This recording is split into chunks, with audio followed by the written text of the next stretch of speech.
नमस्कार, आप देख रहे हैं रिपब्लिक भारत नेटवर्क। दर्शकों के लिए इस वक्त की हाइलाकांडी जिले से एक बड़ी खबर। हाइलाकांडी जिला कांग्रेस सहित अन्य राजनीतिक पार्टी के कार्यकर्ताओं द्वारा चुनाव प्रचार में बार बार रुकावटें और खलबली पैदा करने का आरोप लगाया। करीमगंज संसदीय क्षेत्र के निर्दलीय उम्मीदवार मुजाकिर हसन लस्कर ने इस उपलक्ष्य में आज हाइलाकांडी में आयोजित एक पत्रकार सम्मेलन में क्षोभ व्यक्त करते हुए निर्दलीय उम्मीदवार मुजाकिर हसन लस्कर ने कहा कि जब से वह करीमगंज संसदीय क्षेत्र से निर्दलीय उम्मीदवार के तौर पर चुनाव अधिकारी के पास अपना नामांकन पत्र दाखिल किया, तब से हाइलाकांडी जिले से कांग्रेस, भाजपा सहित और अन्य राजनीतिक पार्टियों के कार्यकर्ताओं द्वारा बार बार उनके चुनाव प्रचार में रुकावटें और खलबली पैदा कर रहे हैं। उन्होंने और भी जानकारी देते हुए कहा कि मंगलवार को रतनपुर इलाके में जब वह चुनाव प्रचार में गए थे, तब कांग्रेस कमेटी के कार्यकर्ताओं द्वारा उनकी गाड़ी में चुनाव प्रचार के लिए लगाए गए माइक को जबरन तोड़ने की कोशिश की गई। मुजाकिर हसन लस्कर ने खेद व्यक्त करते हुए कहा कि सिर्फ इतना ही नहीं, उनकी गाड़ी में लगाए गए बैनर को फाड़ डाला। कांग्रेस समर्थक लोगों ने जोर कल रात को चुनाव के सिलसिले में नीलाम बाजार जाते वक्त विरोधी लोगों ने खलबली पैदा करने के कारण उनका नीलाम बाजार इलाके में चुनाव प्रचार करने का कार्यक्रम रद्द करना पड़ा। मुजाकिर हसन लस्कर ने उनके साथ गठित एक इस तरह की जघन्य घटना की निंदा करते हुए मीडिया के द्वारा हाइलाकांडी जिले प्रशासन और चुनाव आयोग से इस तरह की घृणित घटना की जांच सहित दोषी लोगों के खिलाफ कड़ी कार्रवाई करने की मांग की। विस्तार से देखिए असम के हाइलाकांडी जिले से जिला चीफ ब्यूरो सिप्रियान डयास की रिपोर्ट में। आप देखा था बिहेवियर कांग्रेस প্রেসিডেন্ট আমাকে সমর্থন করেছে, চৌধুরী আলম বরবইয়া সে আমাকে সমর্থন করেছে, আমার জন্য ওয়ার্ক করতেছে। আমার আলিম ভাই আমাকে সমর্থন করেছে। এই যে ওয়াইসিপি কবি সেও আমাকে মানে বরবইয়া আমাকে বলেছে ঠিক আছে তোমার বয়স কম, এই বয়স কম নেতা করলো কারণ দেখো তুমি 10 কিলোমিটার হাঁটতে পারবে, এই বিরোধীদের নেতা 10 কিলোমিটার হাঁটতে পারবে না, অনেক বয়স হয়ে গেছে আন্ডারে। এরপরে আবার বর্তমান কংগ্রেস দলের নেতা দেখুন উনি 10 কিলোমিটার হাঁটতে পারবেন না, 10 কিলোমিটার দৌড়াতে পারবো না, আমি 20 কিলোমিটার হাঁটতে পারবো, 20 কিলোমিটার দৌড়াতেও পারবো, এতটুকু আমার কনফিডেন্স আছে। আপনি এই ঘটনার পর আপনার উপরে হামলা হওয়ার ঘটনার পর আপনি এফআইআর করেছেন থানাতে? এফআইআর বর্তমানে করব, কিন্তু আমার দলীয় কার্যকর্তা যারা আছেন আমার সঙ্গে আমাকে বলেছেন ইলেকশন আমরা এফআইআর করার সময় নয়, বর্তমানে ব্যবহার করতে হবে। যে সময় যেটা দেখা যাবে দলীয় যারা আছে আমার নিরাপত্তা দিচ্ছে, বর্তমানে নিরাপত্তার অসুস্থ বর্তমানে আমার সঙ্গে এখন বর্তমানে আছে ইলেকশনের দ্বারা হবে না ভাই। আর কালকে নীলামবাজার যখন আপনি প্রচারে গিয়েছিলেন সেখানেও কি আপনি বাধার সম্মুখীন হয়েছিলেন নাকি? হ্যাঁ, নীলামবাজার আমি যাইতে পারি না, আমি বাংলা থেকে ঘুরে এসেছি, তার টাইম অলরেডি চলে গেছে, একটা লেট হয়ে গিয়েছে। রাত 12টার সময় আমি আমার বাংলা একটা মিটিং করে আমি চলে এসেছি। আমি নীলামবাজারে পৌঁছতে পারি না কারণ আমার কংগ্রেসে বাধা দিয়েছে, আমাকে প্রচার কার্য চালাতে দিচ্ছে না কংগ্রেস, আপনাকে যেতেই দেয় না। আচ্ছা, কি করবো আমি অসহায় অবস্থা গিয়েছি। তো এখন এই বিষয়ে বর্তমান কংগ্রেস টাকা দিয়ে বর্তমান হাইলাকান্দি কংগ্রেস টাকা দিয়ে আমার পিছনে ভালো লাগিয়ে দিয়েছে, গুন্ডা প্রকৃতি মানুষ লাগিয়ে দিয়েছে। ঢাকা বিধান আমি কি করবো তাদেরকে সম্মান দেয়, কিরকম তাদেরকে সময় দেয় আপনারা দেখতে পাবেন। এদের অনেক বড় সমস্যা, পানিতেও নেই, রাস্তাঘাট নেই, অনেক বড় সমস্যা, কারেন্ট নেই, আজকে ওদেরকে সময় দিতেছে না। বুঝতে পেরেছে আজকে আমার এখানে হনুমান মন্দিরের কিনার 1/2 কিলোমিটার হবে, কম বয়সী গরু জবাই করে বিক্রি করা হয়। এটাকে হাইলাকান্দি বিজেপি দেখে না, হাইলাকান্দি বিজেপি একমাত্র এর টিকেট লোকে এডিট হয়ে যায়। আর আমি হাইলাকান্দি বিজেপি আছে কারণ এডিটের এমএলএ মনুষ্য দোকানে করে যায়, এখন যারা ছোট সময় যায় হবে সেই আমি দেখতে পেয়েছি। এই হাইলাকান্দি বিজেপি সবাই আমি একই করে ইনার পিতা আমি আপনারা কইতাম। আর এখন বর্তমানে দেখা যায় দেখতে ভাইয়া ভোটার জঙ্গল গেছে গিয়া বিজেপি আর এইভাবে ভাগাভাগি সাম্প্রদায়িক অঙ্কে হোক পাইলা হুকা হোক পাইলা এরকম না, হিন্দু মুসলমান ইলেকশনের সময় হিন্দু মুসলমান এটা আপনার বাদ দেব। আমি একটা মেসেজ দিতাম সেই আবার আমি যদি গাড়ি নিয়ে আসি কেন ভালো কারণ হচ্ছে মাধ্যমিক আগে আমি প্রেসিডেন্ট আমি তুলে ধরছি যে আমার জাতীয় সড়ক অবরোধ করিয়ে তাই প্রচার কাজ চালাই যেদিন আমার নিলাম ছবি আজকে আমি যদি 1 কোটি টাকা খরচ করি, আমি একটা যদি রেলি দেই, পরিবর্তে আমার করাপশন করতে লাগবে, দুর্নীতি করতে লাগবে। আজকে দেখুন আমেরিকার মতন জায়গা, আজকে তারা কি করে মিডিয়ার মাধ্যমে তুলে ধরে এবং সবার কাছে মোবাইল, সবার মোবাইল আছে, মেসেজটা পৌঁছে যায়। এরপরে তারা কি করে যে দুনিয়া বলে তার একজন টাকা কারণ কষ্ট হয়েছে না, এখন কষ্ট হয়েছে মিডিয়া পাচ্ছে, সবাই পাইছে এবং জানা যায় তার যে আপনার ইচ্ছা শক্তি দেয়, এটা প্রকট তারা চিন্তাধারা কিন্তু দেখিয়ে দেখা যায় মানুষের তারা কি করে। এই কারণে উন্নত দেশ, উন্নত রাষ্ট্র আপনারা দেখতে দেখুন। কিন্তু আমাদের এখানে কি দাও, আমাদের এখানে যে বেশি গাড়ি নিয়ে হয়, যে বেশি হেলিকপ্টার নিয়ে প্রচার হয়, তারা বুঝতে হবে। কিন্তু লাস্ট বাদের উপরে কিন্তু আর কাজ হেলিকপ্টার নিয়ে গেছে, হেলিকপ্টার তেলে পয়সা বাড়ানো না সরকারি কাম করতে।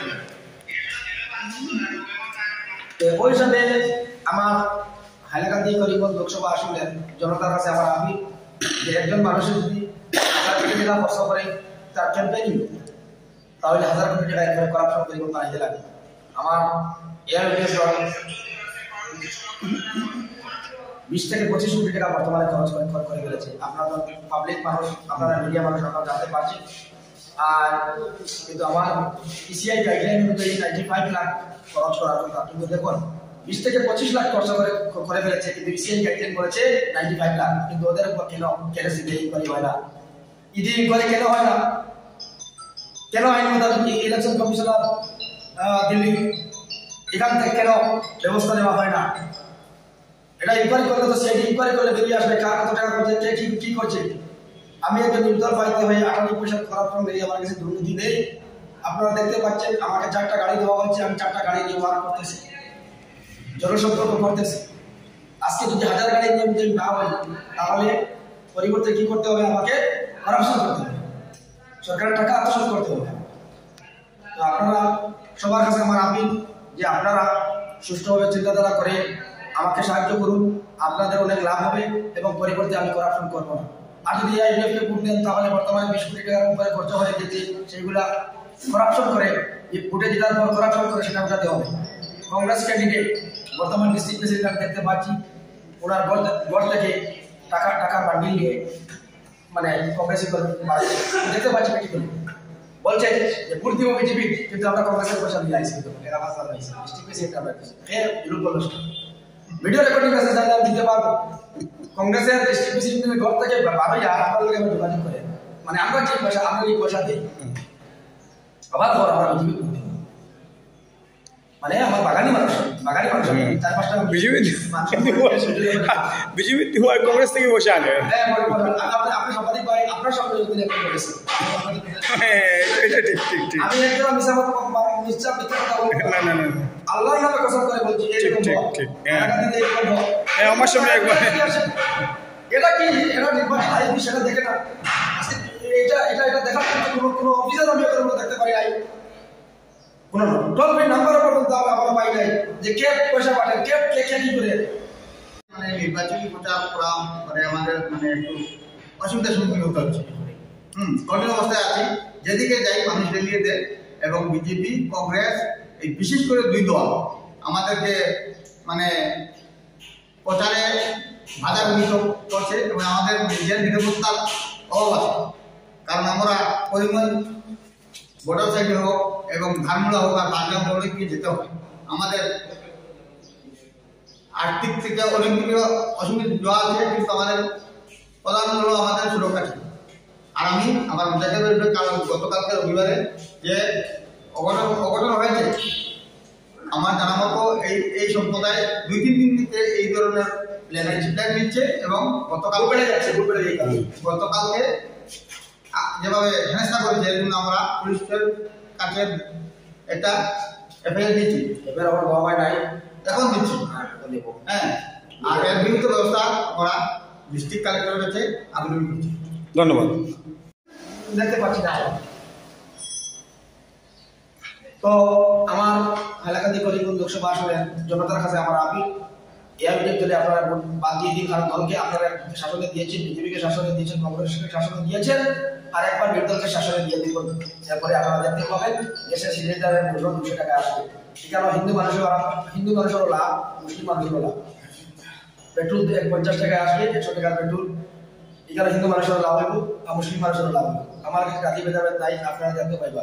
আপনারা যদি বলেন আমি আপনার দামি তানো আমার আমি যাইব, আমি তো বর্তমান মসজিদ আমি যাই, আপনারা ধার্মিক স্থান আমি যাইব, ধার্মিক স্থান সুন্দর হইতো এটাও আমি যাইব।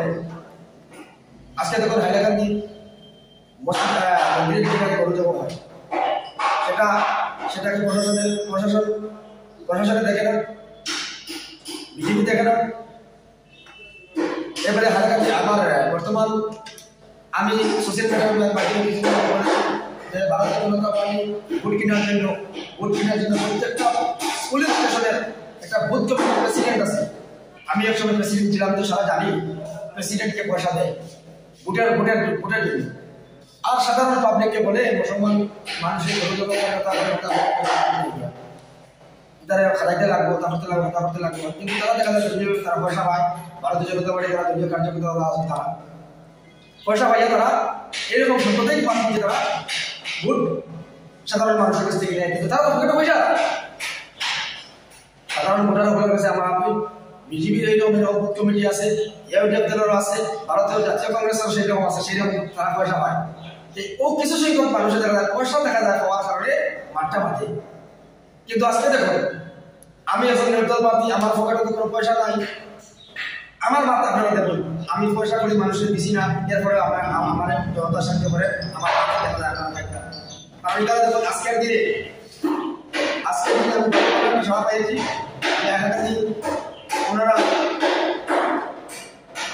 একসঙ্গে আমি পেয়েছি একজন সাধু, উনি আপনি ক্যামেরা টানলে দেখতে পাবেন, এই দেখুন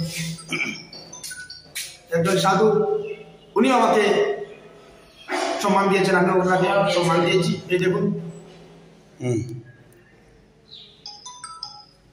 একজন, এই দেখুন ওনারা আমাকে বলেছেন তোর তো বুট আছে, গোটাকে হাইলাকান্দি টাউনে তোর বুট আছে। এই দেখুন আরেকজন আছে আমার এখানে, আমার এটা আমাদের ভাষা বলে মজুর করে সরকুতুব বলে, ওনারা আমার সঙ্গে হাত মিলাচ্ছে, ওনারাও বলেছেন অনেক বুট আছে দিতে যাবে। এই দেখুন আপনি ট্রেনে দেখুন জয় 100% নিশ্চিত সাপির হলে আমাকে ঘুমাতে দিচ্ছেন না। সরকারের মধ্যে বারবার আসে বলেন তুমি কেন ঘুমাচ্ছ, তুমি যাও ফিল্ডে ওয়ার করো, মানুষের ঘুরে ঘুরে যাও ওয়ার করো। আজকের দিনে আমি 1 লক্ষ মানুষের সঙ্গে আমি মত বিনিময় করেছি, আমি কাগজও দিয়েছি, আর ভালো আমি সাড়া পেয়েছি, আর 100% আমি আমার দয় নিশ্চিত। আপনারা আমার জন্য দোয়া করবেন, আর সোশ্যাল মিডিয়ার মাধ্যমে আপনারা বেশি বেশি শেয়ার করবেন, লাইক করবেন।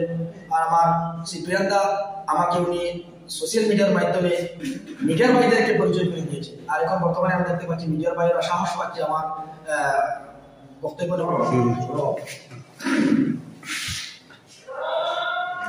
আচ্ছা মুজাক্কির ভাই, আপনি নির্দলীয় প্রার্থী হিসাবে করিমগঞ্জ সংসদীয় আসনে নির্বাচনে প্রতিদ্বন্দ্বিতা হওয়ার পর কালকে আপনি নিলামবাজার বা রতনপুর এলাকায় নির্বাচনী প্রচার সভা করবার সময় আমরা যেটা মিডিয়ার কাছে একটা খবর আসলো আপনার উপর নাকি হামলা হয়েছে, আপনার গাড়ি মাইক ধরে টানাটানি হয়েছে, আপনার বেস্টুন ছিঁড়ে ফেলা হয়েছে, এই বিষয়ে আপনি প্রতিক্রিয়া স্বরূপ কী বলতে চাইবেন? দেখুন আমি কাল আমার একটি মিটিং ছিল নিলামবাজারে করিমগঞ্জ, তো ফিক্সড মিটিং ডেট করা হয়েছে আপনার 7টার সময়, 8টার সময় মিটিং ছিল। তো আমি আমার ঘর থেকে নিতাইনগর বাজার হয়ে আমি যাওয়ার উদ্দেশ্য আমার ছিল। তো এখানে নিতাইনগর একটা গরুর বাজার আছে, মার্কেট আছে, সেখানে আমি গরুর বাজার হয়ে আমি একটা রাস্তা আছে, রাস্তা আছে, রাস্তা দিয়ে আমি বাজারের মিডিলে যখন গিয়েছি তখন আমার কণ্ঠকে আমার যে নির্বাচনী প্রচার মাইকের মাধ্যমে করা, মাইকের আমার পারমিশন আছে, আমার গাড়ির পাসও আছে, সব কিছু আছে, আমার ব্যানার পিসদের আমার ব্যানার আছে। তখন ওনারা আমি মানুষ চিনতে পেরেছি, ভিডিও রেকর্ডিংও আছে। রতনপুরে ঘটনা হয়েছে, নিতাইনগর বাজারে আমার সঙ্গে অভদ্র ব্যবহার করেছে, অভদ্র ব্যবহার করেছেন। ওনারা বলেছেন যে 4-5 লাখ সব মানুষ নাই, তো মার্কেটের অনেক মানুষ, প্রায় 1 লক্ষের মতো মানুষ সেই বাজারে ছিল। তো আমাদের গাড়িতে মাত্র আমরা 3 জন ছিলাম, আমাদের 3 জন ছিলাম। আমার এসটিএল লস্কর মানে শাহজাহান লস্কর, সেও বলেছে যে আমরা লীলাবাজার একটি মিটিংয়ে যাবো, আপনারা আমাদের রাস্তা মানে রাস্তা থেকে সরুন। কিন্তু আমার রাস্তা ব্লক করে আমাকে গালাগালি করেছে। গালাগালি করে যেগুলো বলেছে ওরা বলেছে যে আমি বিজেপি এজেন্ট হয়ে এসেছি, মুসলিমপুর বাগাবাদ করে কৃপানাথ মালাকে আমি করানোর জন্য এসেছি, এরকম মানে কংগ্রেসীরা বলেছে। এরপর আমার গাড়ির পিছনে ফ্ল্যাক্স সেটা কিনে দিয়েছে, আমরা বেস্টুনটা ছিঁড়ে লেগেছে। এরপরে আমার মাইকের যে কানেকশন সেটাও দেখা যায় কেটে দিয়েছে। তারা দলে কতজন ছিল? মানুষ 7 থেকে 8 জন। আচ্ছা আচ্ছা। আর এরপর আমি আর আপনার সঙ্গে কয়জন ছিল? আপনার সঙ্গে? আমার সঙ্গে 3 জন ছিল। তা আপনার সিকিউরিটি ছিল না? সিকিউরিটি সেই সময় একটু অসুস্থ হয়ে পড়ে। অসুস্থ হওয়ার কারণে আমি কি করবো, আমার তো ইমার্জেন্সি, আমার যাইতে হবে। আর এসপি ম্যাডাম দেওয়ার জন্য আর আমার গাড়িবাজার ডিসি স্যারকেও বলেছি দেওয়ার জন্য, কিন্তু ওনারা আমাকে কোনো নিরাপত্তা দেয় না। আপনার উপর যখন ওরা আক্রমণ করলো আমাকে এলানি করতেছে, আমার হাইলাকান্দি এসপি মহোদয় আমাকে করতেছে। আজকে এত মানুষের সমাগম, একটা বাজারে এত মানুষের সমাগম, লক্ষ মানুষের সমাগম, আজকে একটা পেট্রোলিংয়ের গাড়ি হলে কোনো নিরাপত্তা নেই আমাদের। হঠাৎ করে পুলিশ অসুস্থ হয়ে আমরা পুলিশ, আপনারা বলুন। আপনার সিকিউরিটি বাধা দেয়নি তখন? সিকিউরিটি সেই সময় ছিল না, মানে আমার সিকিউরিটি অসুস্থ হয়ে গেছে। আচ্ছা আচ্ছা। তখন দেশ নিয়ে কি করবো, নিরাপত্তা নিহীনতা ঢুকতেছি। আজকে আমার নিরাপত্তা যাইতে পারি না, কাল আমার কংগ্রেসে বাধা দিয়েছে, আজকে কংগ্রেসে আমাকে বাধা দিয়েছে। এর আগে ডিস্ট্রিক্ট প্রেসিডেন্ট কংগ্রেসের, আমি রেকর্ডিং দিতে পারবো আপনার মিডিয়াকে, বলেছে যে তুমি নমিনেশন উল্টো করে নাও, কিন্তু এরপরও আমি নমিনেশন উল্টো করি না। কংগ্রেসই বর্তমান আমাকে কংগ্রেসের প্রত্যেকটা মানে ডিস্ট্রিক্ট লেভেল যারা আছে আমাকে বাধা দেয় নমিনেশন উল্টো করে। এরপর আমাকে বলছে টাকা লাগবে, টাকা 1,000 লাগবে, 1 কোটি টাকা লাগবে, 1,000 কোটি টাকা দেবো, তুই বসে যাও। কিন্তু আমি 10,000 কোটি টাকা দিলে বর্তমান আমি আল্লাহর নামে কসম করে বলছি আমি দিতে যাবো। আমি কোনো বিজেপির দেবী নই।